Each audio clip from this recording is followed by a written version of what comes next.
नमस्कार. महाराष्ट्रातल्या तमाम माता भगिनींचे आपल्या TV6 मराठी या यूट्यूब चॅनलवर स्वागत आहे. तर आजच्या व्हिडिओमध्ये आपण महिलांसाठी जबरदस्त 2 योजना घेऊन आलेलो आहे. बघा, या योजनेअंतर्गत महिलांना 23,000 रुपये मिळणार आहे. तर आता नेमक्या ह्या 2 योजना कोणत्या आणि यासाठी अर्ज कसा करायचा, कागदपत्रे काय काय लागतात, अशी सर्व माहिती आपण या व्हिडिओमध्ये बघणार आहोत. तर व्हिडिओ शेवटपर्यंत नक्की बघा आणि चॅनलवर नवीन असाल तर सबस्क्राईब करा, जेणेकरून अशीच माहितीपूर्ण व्हिडिओ तुम्हाला बघायला मिळतील. तर चला, वेळ वाया न घालवता लगेच व्हिडिओला सुरुवात करूया. तर बघा, संपूर्ण डिटेल्समध्ये माहिती बघण्यासाठी आपण इथे स्क्रीनवर आलेलो आहे.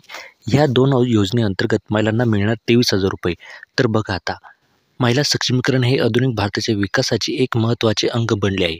या दिशेने भारत सरकार आणि विविध राज्य सरकारे सातत्याने प्रयत्नशील असून त्यांनी अनेक महत्त्वाकांक्षी योजना सुरू केलेल्या आहेत.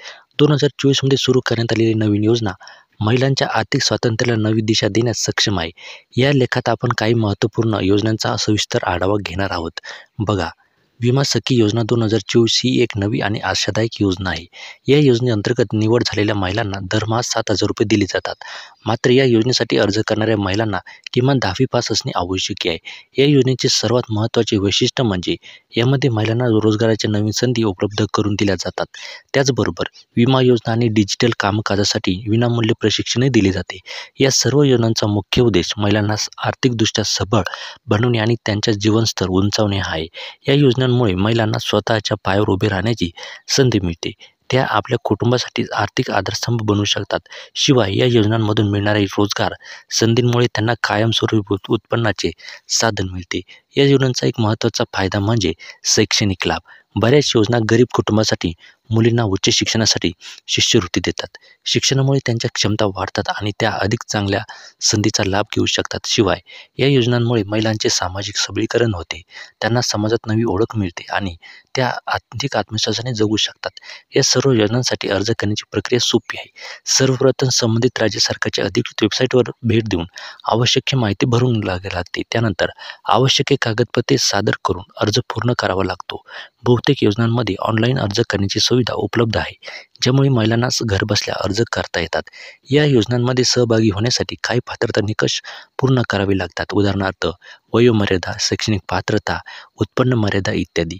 मात्र हे निकष पूर्ण करणाऱ्या सर्व महिलांना या योजनांचा लाभ घेता येतो. विशेष म्हणजे या योजना सर्व प्रकारच्या महिलांसाठी खुल्या आहेत. मग त्या विवाहित असो किंवा अविवाहित असो, घटस्फोटित असो किंवा विधवा असो.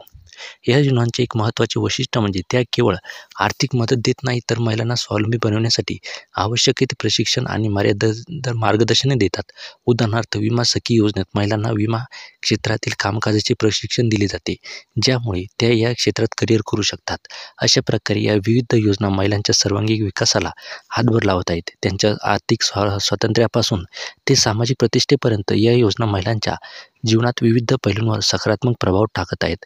या योजनांमुळे महिलांना स्वतःच्या पायावर उभे राहण्याची, स्वतःचे निर्णय घेण्याची आणि आपल्या क्षमतांचा पूर्ण विकास करण्याची संधी उपलब्ध होते. तर अशी ही माहिती होती. माहिती आवडल्यास लाईक करा, चॅनलवर नवीन असेल तर सबस्क्राईब करा आणि हा व्हिडिओ जास्तीत जास्त महिलांपर्यंत शेअर करा, जेणेकरून त्यांनासुद्धा ही माहिती मिळेल. धन्यवाद. जय महाराष्ट्र.